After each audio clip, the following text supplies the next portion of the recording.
한 절씩 교독하고 마지막 절은 함께 읽도록 하겠습니다.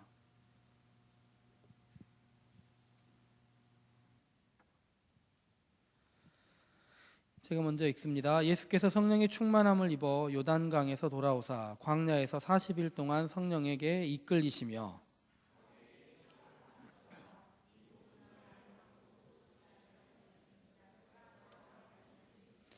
마귀가 이르되 내가 만일 하나님의 아들이여든 이 돌들에게 명하여 떡이 되게 하라.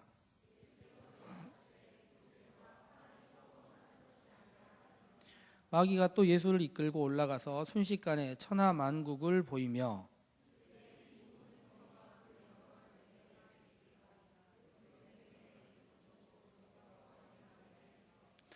그러므로 내가 만일 내게 절하면 다 내 것이 되리라.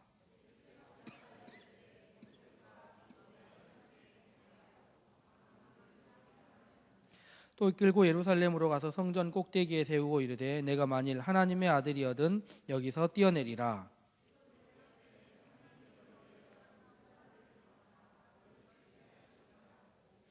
또한 그들이 손으로 너를 받들어 내 발이 돌에 부딪히지 않게 하시리라 하였느니라.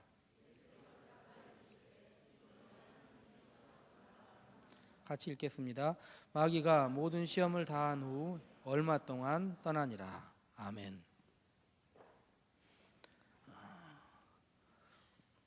지난주와 이번 주 예배를 한번 일주일 사이일 뿐인데 나이가 한 살씩 더 들어버렸습니다. 우리 앞쪽에 앉아있는 우리 젊은 학생들에게는 19에서 20이 된다는 것이 그다지 큰 부담이 되지 않겠지만 29에서 30으로 넘어가거나 24에서 25 나이가 한 살씩 들어가는 것이 어떤 사람들에게는 굉장히 부담으로 다가올 수 있습니다. 작년까지는 묻지 않았던 나이들에 대한 이야기를 묻고 애써 만으로 내 나이를 표시하고 싶은 그런 충동들도 생겨가곤 합니다. 앞에 있는 청년들 여기 보면 20살 청년들이 있어요. 굉장히 모든 것을 생각해봐도 다 행복할 나이 아닙니까? 20살이라는 이유만으로도. 지난주까지는 중고등부 예배를 드렸기 때문에 그쪽에서 최고참이었습니다. 뒤에서 거만하게 앉아서 예배를 드리다가 맨 앞쪽에 앉아서 예배 드리는데 제가 보장하건대 약 15년 정도는 고참이 될 일이 없어요. 우리는 굉장히 잘 빠져나가지 않는 분위기입니다. 30대 중반까지는 함부로 나가지 않고 계속 버티고 있기 때문에 막내로서 계속 이렇게 자기의 위치를 잘 지키면 될 것 같습니다. 송구 영신 예배를 드리고 우리 청년들 몇 명을 만났는데 만난 다음에 제가 몸이 좋지 않아가지고 지금도 목소리가 아주 좋지 않은데 목이 잠겼어요. 그래가지고 말이 이렇게 좀 답답할 수 있습니다. 이해하시기 바랍니다. 몸이 좋지 않아가지고 집에서 좀 요양하는 중에 요양이라고 하면 좀 그렇죠. 잠시 쉬었습니다. 잠시 쉬면서 책을 읽었습니다. 책을 읽었는데 책을 읽을 때 이제 저에게 나름대로 기준 같은 게 있는데요. 한 권 그냥 읽고 끝낼 책들은 잘 읽지 않고 다시 보지 않을 책은 보지 않는다. 이런 생각이 있습니다. 그리고 약 5년 정도 지난 다음에 가치 없다 생각하는 책들은 읽지 않겠다. 이런 다짐들이 있습니다. 그렇게 생각해도 읽을 책이 너무 많기 때문에 책에 읽는 기준들이 나름대로 자기에게 있는 거죠. 어떤 사람은 활자체를 아예 싫어하는 사람들도 있더라고요. 제가 신방을 다녀보면 어떤 가정에 가면 책이 정말 한 권도 없는 집이 있습니다. 성경책 외에는 한 권도 없는 집이 있어요. 나름대로의 삶의 방식이니까 다 존중하고 이해할 수 있는 것이죠. 근데 저는 나름대로 책 읽는 습관이 무엇이냐면 하나의 사건에 대해서 하나의 사태에 대해서 책을 읽으려고 하면 책을 여러 권 다양한 층위에서 책을 읽고 한 가지 관점에서 바라보기보다는 여러 가지 시점에서 함께 읽었으면 좋겠다 이런 생각을 갖고 있습니다. 그나마 이제 최근에 우리나라에서 번역이 많이 돼가지고 읽을 수 있는 책들을 제가 잔뜩 쌓아두었다가 이번 주에 몸이 아픈 관계로 집에 누워 있다가 읽게 되었는데 그것이 1962년에 일어난 쿠바 사태입니다. 이게 도대체 무슨 일인가 생각하시겠지만 62년에 쿠바에서 도대체 무슨 일이 있었는가 생각할 수 있지 않습니까? 예전에는 책이 우리나라에서 한 권 아니면 두 권밖에 이거 관련 책이 없다가 최근에 많이 쏟아져 나와서 제가 책을 잔뜩 쌓아두고 책을 읽을 기회가 되었는데 62년 즈음에서 미국과 소련이 극한 대치 상황을 이루고 있었습니다. 아주 극한 대치 상황이었는데 미국에서 소련 근처 그러니까 터키나 유럽의 여러 나라에 핵무기를 배치한 것입니다. 근데 배치할 때 아무도 몰래 배치했으면 좋겠는데 이 핵무기라는 것이 주머니에 넣을 만큼 작은 것이 아니다 보니 상대방에게 다 들킬 수밖에 없어요. 그래서 미국 쪽에서 적게는 약 80기에서 넘게는 많게는 100기 이상의 핵무기를 소련 쪽을 향하여 이렇게 배치를 한 것입니다. 소련이라고 기분이 좋을 리 있겠습니까? 그런데 소련도 막상 핵무기를 배치하려고 해보니 배치할 나라가 캐나다 아니면 멕시코밖에 없는 거예요. 두 나라 다 소련의 핵무기를 갖다 미국 근처에 갖다 심어놓을 리는 없지 않습니까? 그런데 때마침 미국 바로 아래쪽, 마이애미 아래쪽에 미국을 반대하는 한 나라가 생긴 것입니다. 다름 아닌 쿠바입니다. 1962년에 쿠바에서 소련의 미사일을 갖다가 핵무기를 미국에 배치를 한 겁니다. 미국에 쏠 수 있게 핵무기, 미사일과 핵탄두를 설치할 수 있게 배치를 한 것이고, 이것을 CIA 정보부가 무선 비행기로 위에 이제 이렇게 수색하다가 그것을 사진 촬영을 한 것입니다. 그때 이제 대통령이 존 F 케네디였고, 존 F 케네디의 동생인 로버트 케네디가 국무장관 하고 있고 이럴 당시였는데, 이 시대다 보니 이제 미국에서 이것을 어떻게 할 것인가에 대한 논의가 13일 동안 벌어진 것입니다. 책 제목도 13일인 경우도 있고, 이것에 관한 책들이 결정의 에센스니 뭐니 해가지고 아주 중요한 사태에 대한 이야기처럼 나와 있어요. 때마침 미국에서는 굉장히 13일 많은 논의가 있었는데, 당시 대통령이던 존 F 케네디가 당시 상황을 회의하던 상황들을 아무도 모르게 도청을 했습니다. 지금으로 치자면 상상도 할 수 없는 일이겠는데, 그때 당시에는 도청이 크게 문제되지 않았었다고 얘기를 해요. 그래서 아무도 모르게 스위치를 놔두고 회의를 하면서 도청을 한 것입니다. 그런데 그 기록이 최근에 많은 사람들에게 알려져서 당시 시대를 연구할 수 있는 계기가 된 것이죠. 그런데 제가 이런 복잡한 상황들을 얘기 드리려고 하는 것이 아니라, 얘기 중간에 꼭 이런 얘기가 한 번 있습니다. 사람들끼리 회의를 해요. 미 국무장관, CIA 여러 사람들이 와서 회의를 하다가 회의의 결과 누가 강하게 얘기를 하지 않습니까? 그러면 꼭 이렇게 얘기를 해요. 그 결과를 책임질 수 있겠습니까? 그 결과를 예상할 수 있겠습니까? 그 결과라는 게 무엇이냐면요, 제 세계 3차 대전입니다. 미국과 소련이 핵무기로 도배하는 거죠, 전 세계를. 그것을 감당할 수 있겠느냐는 이야기를 내내 하고 있는 것입니다. 13일간의 회의 끝에 결국에는 전쟁 없이 무사히 잘 마무리되었다는 이야기입니다. 그런데 이 책에서 내내 하는 이야기가, 책을 읽다가 제가 세 가지 사실을 알게 되었습니다. 사람들 사이에서는 이렇다는 것이죠. 어떤 사람들은 겪지 않아도 그 상황을 이해하고 넘어갈 수 있는 사람들이 있습니다. 경험하지 않아도 알 수 있는 사람들이 있어요. 두 번째는 경험해야 아는 사람들이 있습니다. 문제는 누굽니까? 경험해도 모르는 사람들이 많이 있다는 거예요. 인류의 역사가 그것을 보여줍니다. 인류의 역사는 수많은 과거의 역사들이 우리 가운데 반복되고 있습니다. 어떤 사람은 얘기하기를 한 번은 비극으로, 한 번은 희극으로 수없이 우리 사이에 반복된다 이야기하고 있는데, 반복되는 역사 사이에서 우리가 그것을 깨달지 못하고 있는 것입니다. 왜 62년의 이야기가 2014년에 이렇게 다시 유행하는 것일까요? 지금 국제 상황도 이와 마찬가지로 굉장히 위험한 상황 가운데 놓여 있고, 이미 경험한 사건들이 있으니 다시 그런 우를 범하면 안 되겠다는 이야기를 하는 것입니다. 신앙의 이야기도 마찬가지입니다. 신앙생활을 하는데 우리들은 이미 신앙의 많은 자료들과 신앙의 이야기와 성경을 통해서 알고 있는 많은 성경 이야기들이 있습니다. 그렇다면 이것이 우리 가운데 미리 기록되어 있는 이유가 무엇이겠습니까? 이 계시의 말씀을 우리 가운데 먼저 주신 이유가 무엇이겠습니까? 말씀을 듣고 깨달아서 그런 실수를 범하지 않기를 우리 가운데 원하는 것이 아니겠습니까? 성경이 우리 앞에 있고 말씀이 우리 앞에 있고 이미 믿음의 선배들이 우리 앞에 있는데, 우리가 반복하여서 실수하는 신앙인, 반복하여 똑같은 잘못을 저지르는 신앙인이 된다면 우리 앞에 놓여 있는 성경이 얼마나 무용한 일입니까? 오늘 성경 말씀은 그 이야기를 하고 있는 것입니다.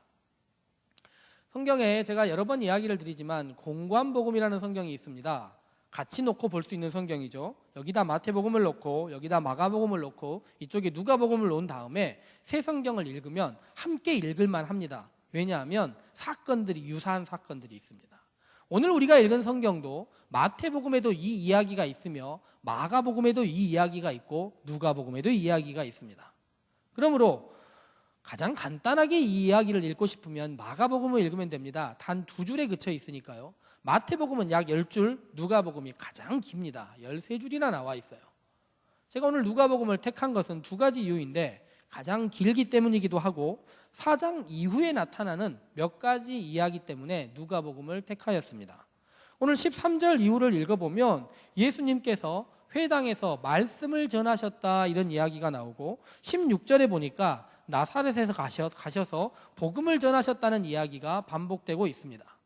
이 이야기를 제가 오늘 하고 싶은 것입니다. 오늘 성경에 있는 이야기를 제가 간단하게 이야기를 드리자면 예수님께서 세례를 받으셨습니다. 세례 받으실 때 하나님의 아들이란 칭호가 예수님께 내려지고 예수님께서 세례 받으신 다음에 무엇인가에 이끌렸다 나왔는데 성경에 보니까 성령에 이끌려서 광야에 가셨다 기록되어 있습니다. 복음서들은 공이 똑같이 이야기하고 있는데 광야에 가서 우리가 정확히 알 수는 없지만 40일가량을 무엇인가를 하셨던 것 같아요.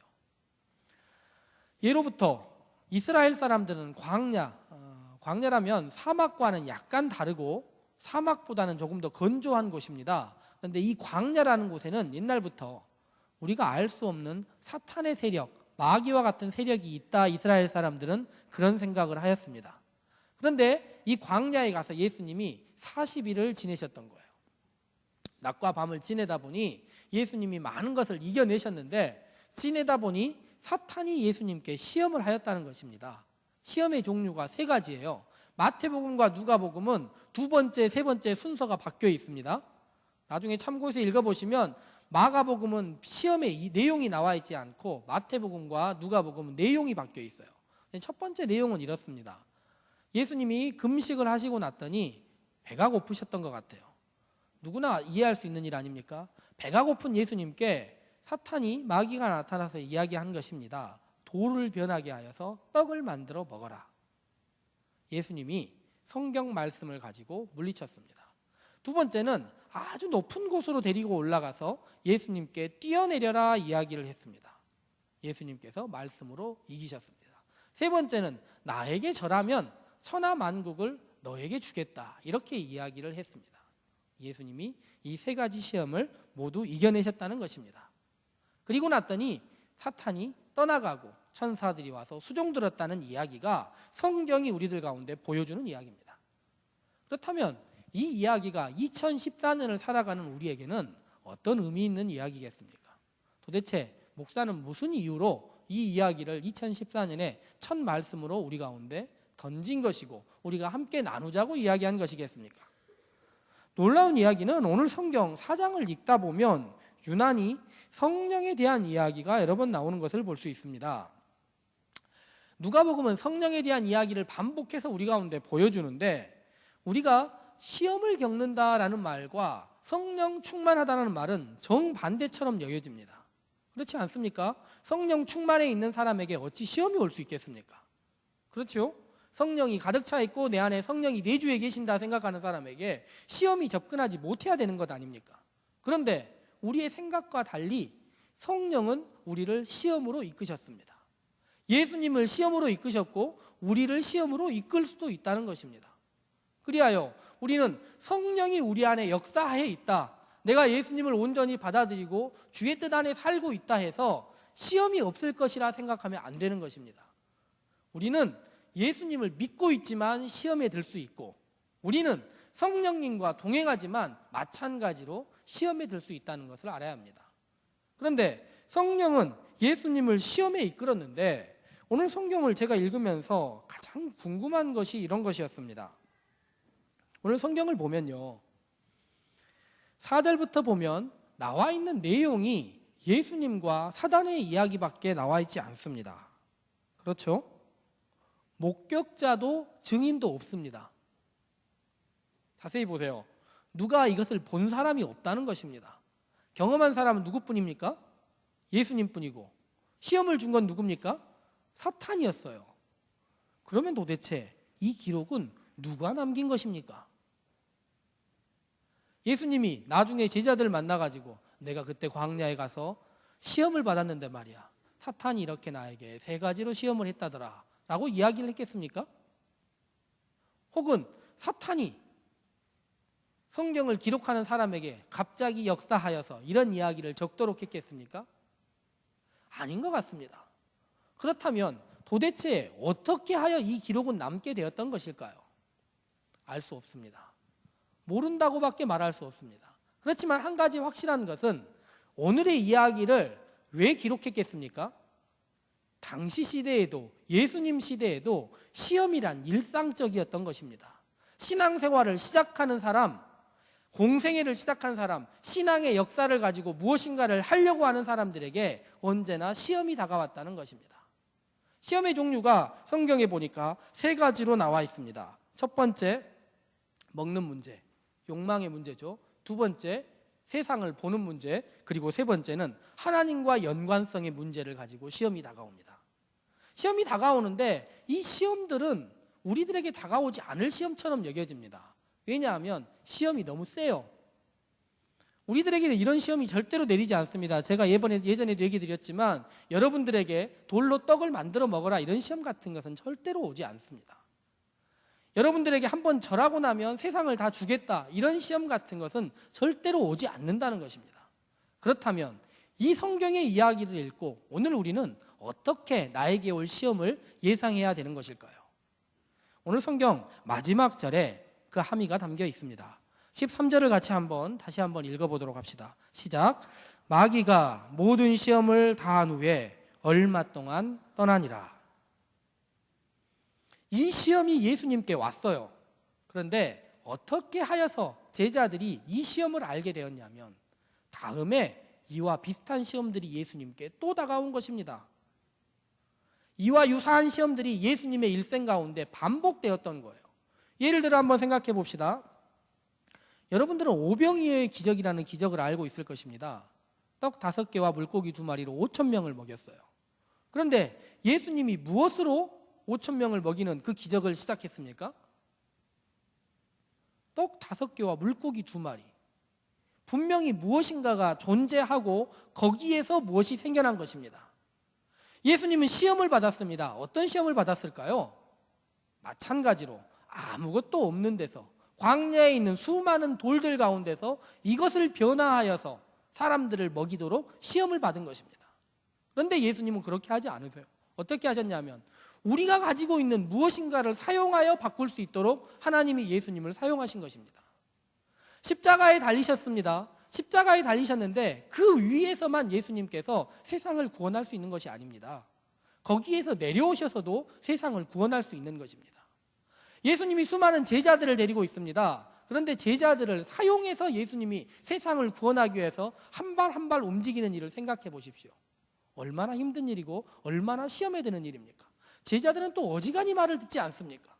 그런데 그 모든 것을 예수님은 시험으로 넘기고 내가 모든 것을 해야겠다 생각하고 절하거나 사단과 타협하는 것이 아니라 되지 않을 것처럼 보였던 한 사람 한 사람의 발걸음을 소중히 여기고 한 사람이 가져왔던 떡을 소중히 여기고 십자가에 달리는 그 일을 소중히 여기는 것, 이것이 예수님의 시험을 이기는 방식이라는 것입니다. 다른 말로 하자면 오늘 성경 말씀 끝난 다음에 예수님께서 하신 일을 보십시오. 사탄이 했던 일이 세상을 먹을 것으로 바꾸는 일, 하나님의 영광으로 세상을 가득 채우는 일, 예수님이 모든 것을 가지는 일입니다. 그런데 그것을 하기 위하여 예수님이 무엇을 하셨는지 보십시오. 놀라운 일을 한 것이 아니라 그냥 마을에 찾아가서 성경 한 구절 읽은 것이 예수님이 하신 일의 전부였습니다. 이게 무엇이냐면 예수님이 세상을 바꾸려는 노력, 예수님에게 다가오는 시험의 가장 큰 것이 무엇이냐면 능력이 크니 그 큰 능력으로 모든 것을 한 번에 해결하십시오. 이것이 예수님에게 주어진 가장 큰 시험이라는 것입니다. 그런데 예수님이 어떻게 하신다는 것입니까? 그렇게 하지 않고 한 사람 한 사람을 만나서 한 사람 한 사람을 변화시키고 한 사람 한 사람에게 말씀을 주고 한 사람 한 사람을 찾아가서 그의 손을 만지고 그에게 터치하면서 그를 변화시키는 것, 이것이 예수님이 시험을 이기는 방식이라는 것입니다. 그렇다면 2014년 오늘 우리에게 주어지는 시험은 무엇이겠습니까? 대표적인 시험이 일확천금입니다. 노력하지 않고 성실히 무엇인가를 추구하지 않은 다음에 마지막 결과를 바라는 것, 이런 것이 우리에게 시험입니다. 나는 공부하지 않았는데 좋은 결과가 나타났으면 좋겠다. 나는 성실하게 노력하지 않았는데 내 나중이 창대했으면 좋겠다 생각하는 것, 이런 것이 돌로 떡을 만드는 시험이고 사탄에게 경배하라는 시험이고 사탄에게 뛰어내려라, 하늘에서 뛰어내리면 하나님이 받아주실 것이다 이야기하는 그런 시험들이라는 것입니다. 그러므로 2014년을 맞이하는 우리 청년들에게 가장 구체적으로 다가오는 시험은 올해 첫 주에 모든 은혜가 우리 가운데 충만하게 채워지기를 바라고 1월 달에 모든 것이 잘 되기를 바라는 이런 것이 시험이라는 것입니다. 우리는 분명히 1월보다 2월이 나아져 있어야 되고 2월보다 3월이 나아져 있어야 하는 것입니다. 그리하여 우리의 예배는 1년 첫 주 한 번 드림으로써 모든 은혜가 충만히 채워지는 그런 상황에 이르는 것이 아니라 한 주 한 주 와서 말씀을 듣고 기도하고 함께 찬양하면서 우리의 신앙이 성장해 가는 것, 이것이 시험을 이기는 방식이라는 것입니다. 그러나 사탄은 뭐라고 이야기하겠습니까? 한 번에 모든 것을 채워줄 것처럼, 우리의 한 번에 모든 것이 가능할 것처럼 다가오는 이런 것들이 사탄의 유혹이라는 것입니다. 예수님이 무엇으로 사탄의 유혹을 이기셨습니까? 말씀을 반복하여 읽었습니다. 신명기의 말씀을 읽으면서 광야 같은 세상 가운데서 민수기의 신앙을 어떻게 이겨내고 신명기에서 말씀을 받았던지를 예수님의 마음속에 기억하신 것입니다. 구약의 말씀을 읽고 신약의 말씀을 읽고 그 말씀을 반복하여서 사탄이 다가오는 어려움들을 이겨냈다는 것입니다. 그렇다면 오늘 우리 신당중앙교회 청년부에게도 같은 시험이 다가올 것입니다. 우리들은 준비하지 않은 채로 많은 것들을 얻기를 원하고 노력하지 않은 채 큰 결실을 얻기를 원할 수 있습니다. 우리들은 말씀을 읽지 않고 하나님에게 나에게 은혜 주시기를 원할 수 있고 충분히 기도하지 않은 채 내게 주실 많은 것들을 바랄 수 있다는 것입니다. 이런 모든 것이 사탄이 주는 시험입니다. 그러므로 오늘부터 시작하는 52주의 예배, 한 주 한 주 드리는 예배를 소중히 여기십시오. 이 한 주 한 주를 성실히 드리고 한 주 한 주 우리에게 주어진 말씀을 최선을 다하여 있고 이 시간 우리 가운데 주어진 찬양을 최선을 다하여 하는 것, 그 성실함이 시험을 이기는 방식입니다. 오늘 우리가 시험을 이기는 방식은 다른 것에 있는 것이 아니라 오늘 우리에게 주어진 말씀을 읽고 함께 찬양할 때 최선을 다하며 함께 기도하고 공동체가 어울릴 때 공동체 안에 머물러 있는 것, 그것이 시험을 이기는 가장 최선의 방식이라는 것입니다. 예수님이 사탄의 시험을 물리친 다음에 얼마 동안 떠나 있고 반복해서 오는 사탄을 이기기 위하여 말씀을 전하시고 말씀을 가르치시고 한 사람 한 사람을 만나셔서 그들을 변화시키셨던 것을 기억하면서 오늘부터 시작하는 52주의 일상이 매주 말씀과 함께하여 시험을 이기고 찬양과 함께하여 시험을 이기고 기도와 함께하여 시험을 이겨서 올 한 해 끝난 다음에는 성실함의 결과로 주님께서 우리에게 주시는 은혜와 축복이 우리 신당중앙의 청년들 삶 가운데 1년 안에 가득하기를 소망해 봅니다. 같이 한번 기도합시다.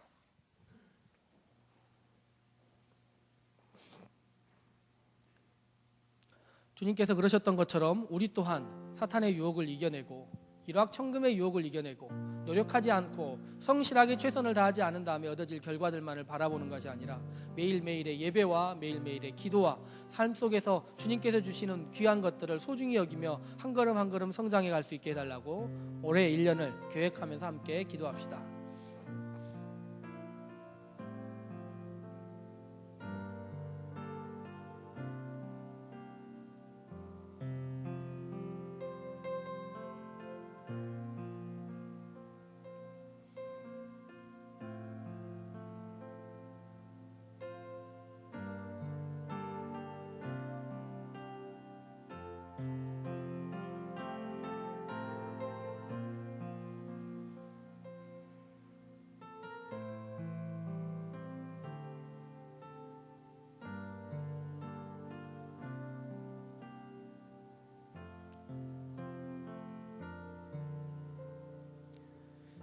(2014년) 첫 예배를 드리게 하신 하나님 감사합니다. 시험을 이기셨던 예수님의 말씀을 우리도 읽습니다. 한 걸음 한 걸음 전진해 나가고 말씀 안에서 매일매일 성장해 나가서 일확천금을 노리고 무엇인가 노력하지 않고 결과를 얻으려는 그런 마음들을 이기게 하시고 주님께서 우리 가운데 보여주셨던 것처럼 말씀을 매일매일 읽으며 한 사람 한 사람을 만나서 주의 사랑을 전하고 그리하여 올해 결말에 주어질 주님의 크신 은혜, 크신 열매를 받아 누리는 우리 모두 될 수 있도록 인도하여 주시옵소서.